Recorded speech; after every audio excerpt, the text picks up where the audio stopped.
মাটি খুঁড়তেই বেরিয়ে আসছে টনে টনে সোনা। গবেষকদের ধারণা খনিটিতে পাওয়া যাবে 1000 টন সোনা।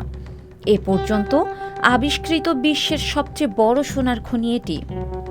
চীনের হুনান প্রদেশে একটি সোনার খনির সন্ধান পাওয়া গেছে।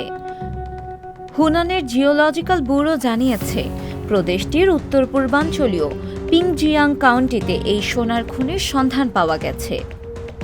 সেখানে যে পরিমাণ সোনা মজুত আছে তার দাম আনুমানিক 600 বিলিয়ন ইউয়ান।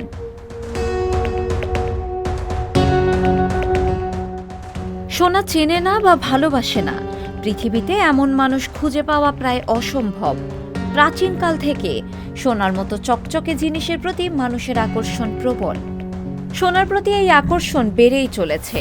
সোনার ব্যবহার কেবল অলংকার তৈরির মধ্যেই সীমিত নয়, বরং বিনিয়োগের মাধ্যম হিসেবে সোনা আরও গুরুত্বপূর্ণ।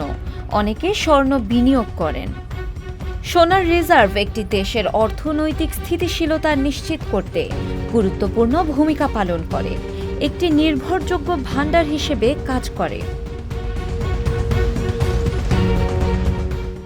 বিশ্বের যেসব দেশে সোনার খনি রয়েছে তারা অর্থনৈতিকভাবেও শক্তিশালী। মূলত 4টি কারণে সোনার প্রতি মানুষের এত আগ্রহ। প্রকৃতিতে অন্য সব ধাতু প্রচুর পরিমাণে পাওয়া গেলেও স্বর্ণ খুবই বিরল। অন্যান্য ধাতুর থেকে এর উপযোগিতা সবচেয়ে বেশি। রয়েছে সৌন্দর্য, ধাতুটি কোনোভাবেই নষ্ট হয় না, বরং সোনা গলিয়ে ইচ্ছে মতো আকার দেওয়া যায়, আবার ফিরিয়েও আনা যায় আগের অবস্থানে। তাই বলা যায়, এই খনি আবিষ্কারের পর চীনের অর্থনীতি আরও শক্তিশালী হয়ে উঠবে। সংবাদ, ফিচার ও অনুষ্ঠানের জন্য ভিজিট করুন সংবাদ প্রকাশের ওয়েবসাইট এবং যুক্ত থাকুন ফেসবুক পেজ ও ইউটিউব চ্যানেলের সঙ্গে।